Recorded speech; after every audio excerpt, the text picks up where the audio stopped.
Olá, eu sou a doutora Cíntia Fadini, fonoaudióloga, especialista em audição e tratamento para o zumbido. Você sabe quais são os tipos de perda auditiva? Neste vídeo eu vou falar, porém antes peço gentilmente que se inscreva no canal para você saber mais sobre audição e também sobre os tratamentos auditivos e zumbido. Os tipos de perda auditivas que nós temos hoje são condução, neurosensorial ou sensório neural ou perda mista. Quando eu tenho uma perda de condução, imagina que o nosso som passa pela nossa orelha e ele vai ser transmitido até chegar no nosso cérebro. Quem escuta não é a nossa orelha, é o nosso cérebro, porém esse som precisa passar. Se eu tenho algo que impede esse som de passar, se eu tenho cera dentro do ouvido, se eu tenho perfuração do tímpano, se eu tenho uma dificuldade, uma diminuição dos ossículos que tem dentro do ouvido de fazer aquela alavanca para que o som suba, eu posso ter uma perda de condução. Se eu tenho algo já dentro do meu ouvido interno,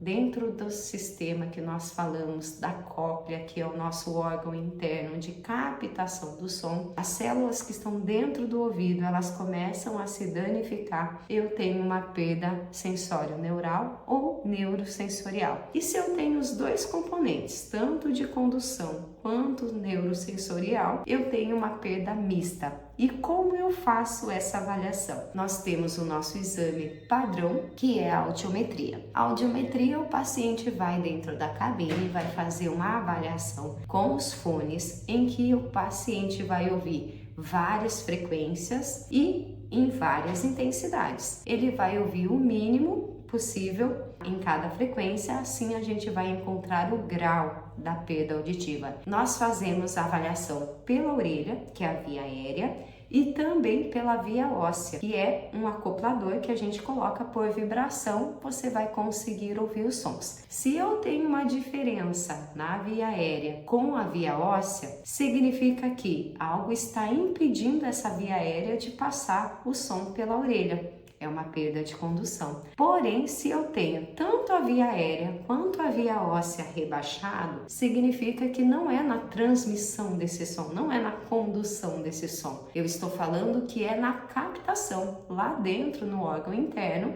as células responsáveis em captar esse som já não conseguem. Isso faz com que a minha audição chegue diminuída para o meu cérebro. Isso é uma perda neurosensorial. Mas se eu tenho os dois componentes, algo impede o som de passar, algo impede o som de receber, eu tenho uma perda mista. Quais são os principais casos para as perdas auditivas de condução? Doenças como otosclerose no início, perfuração de tímpano, as infecções, as inflamações dentro do ouvido, que são as otites. Isso se caracteriza muito com a perda de condução. As neurosensoriais, a gente tem a presbiacusia, que é o paciente que vai perdendo a audição com a idade. A gente tem o trauma acústico, a gente tem as perdas induzidas por ruído, algumas medicações ototóxicas que acabam danificando as células do ouvido. O que é importante? As três têm tratamento, seja pelo aparelho auditivo, seja pela medicação, seja pela cirurgia. Tudo é possível tratar para que o seu cérebro volte a ouvir da melhor forma possível. Eu acho que é isso. Se você tiver qualquer dúvida,